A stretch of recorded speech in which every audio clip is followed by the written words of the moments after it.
Hey there, welcome to my channel. I've got a very, very special guest today, Mr. Bernie. Mr. Bernie. Yeah, thanks. And Mr. Bernie has been a long-time watchmaker. I've got a couple questions I want to ask him. Yeah. I know he's got a lot of experience in the business, and Okay, I need to know. that. I just need to know what's going on.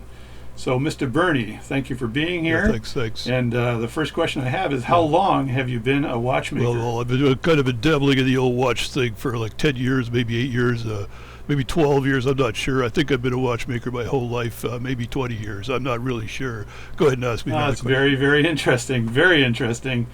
And do you find it to be a relaxing hobby to be in? Well, as you can see, I'm kind of relaxed right now. I got my mittens on, and I kind of do watchmaking like this all the time. I lean back and I close my eyes and think about fixing it, and then the watch kind of fixes itself. That's how I do it. I don't know what other people do. Yeah, me too. Me too. Yeah, I know. And have you ever had a clock or a watch that you just couldn't yeah, fix? yeah. Just couldn't fix it. We all have. Yeah, I had one of these watches a guy brought in. It had all sorts of blinking buttons. I tried to take the gears out, but there weren't any.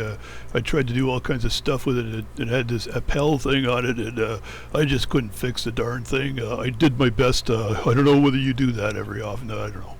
Yeah, I got to agree with that. I definitely have to agree with that. Yeah, so how many more years are you going to work as a watchmaker here? Yeah, I'm thinking I got another 50 years making watches. If I do it like this, it's never going to tire me out. And I stay warm when I'm making watches, and this is just how I do it. I don't know about other watchmakers. This works for me. Yeah, it seems same for me. And you know, you're working hard on the bench there. I could see you got the lathe set up. You're going to do some crystal work today. Yeah, you're going to do that. And I understand that you're a hobbyist, so is there a chance that someday you may move to Switzerland? You know, to professionally train as a watchmaker. Why would you go to Switzerland, of all places? Well, I'll tell you, I love those Swiss people. I just love them to death.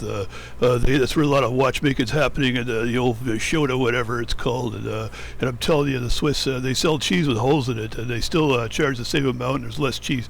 I'm planning on making watches, and I'm going to put holes in them and then sell them for the same amount, and then the watch itself will cost me less, but you'll be buying a watch with holes in it, and you won't even know it. Yeah, I want to wear it. I want to learn how to yodel, too. Well, that's very interesting. Yeah, no, it's good for me, too, right? I see. Yeah, yodeling is good. Yodeling-hoo, yodeling-hoo. Yeah, thanks a lot for that question. I really enjoyed that. Well, all very interesting, and you know, it's been really good to have you here today. No, thanks. And I'd just like to thank you for taking the time to have a chat with us. It was a good chat. And I wish you every success in your future as a watchmaker. And I love it. I love really, really excited about maybe interviewing you again in the future. Thanks a lot. Me too. And you know, Mr. Bernie, if you could, can you subscribe to my channel? I'd really love that. And thank you for being here. And stay healthy and stay safe. You know, thanks for having me here. I really enjoyed this, and I'm going to just do some more watchmaking.